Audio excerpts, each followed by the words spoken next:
আজকে আমি তোমাদের সাথে একটি হোমমেড মোমো রেসিপি শেয়ার করব। এর নাম হলো চিজি স্টিম মোমো। চলো দেখে নিই কি করে তৈরি করা যায়। জন্য আমরা প্রথমে বোনলেস কাঁচা চিকেন নিয়ে তার মধ্যে কাঁচা পেঁয়াজ, কাঁচা লঙ্কা এবং ছোট একটি আদার টুকরো দিয়ে ভালো করে মিক্সার গ্রাইন্ডারে পেস্ট করে নিয়েছি।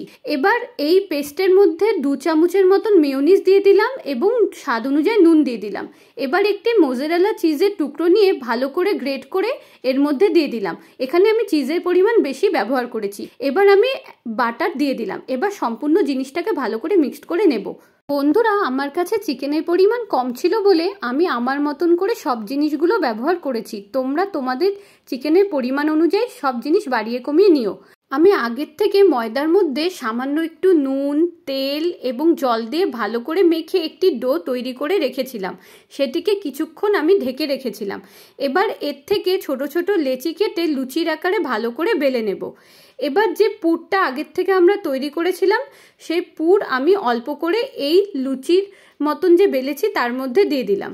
এবার ওপর দিয়ে একটি মোজারেলা চিজের টুকরো দিয়ে দিলাম। বন্ধুরা, শাড়ির কুচিতে আমরা যেইভাবে ভাঁজ দিই সেইভাবেই আমরা এখানে মোমোর ভাঁজগুলো দেব।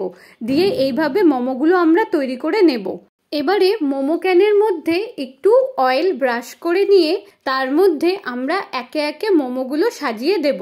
তোমাদের কাছে যদি মোমো ক্যান না থাকে তাহলে তোমরা কোনো ছিদ্র জাতীয় পাত্রের মধ্যে এই মোমো তৈরি করতে পারো। এইভাবে আমরা মোমোগুলো 10 থেকে 15 মিনিটের মতন স্টিম করে নেব। দেখো বন্ধুরা, কত সুন্দর আমাদের তৈরি হয়ে গেল স্টিম চিজ মোমো। তোমরা অবশ্যই করে বাড়িতে এটিকে ট্রাই করবে আর ভালো লাগলে বন্ধুদের সাথে অবশ্যই শেয়ার করবে। রেসিপিটি কেমন লাগলো তা কমেন্ট বক্সে জানাবে। আর আমার চ্যানেলকে অবশ্যই করে লাইক এবং সাবস্ক্রাইব করতে ভুলো না। আর ফেসবুকে দেখে থাকলে অবশ্যই করে আমার চ্যানেলকে ফলো করে দিও।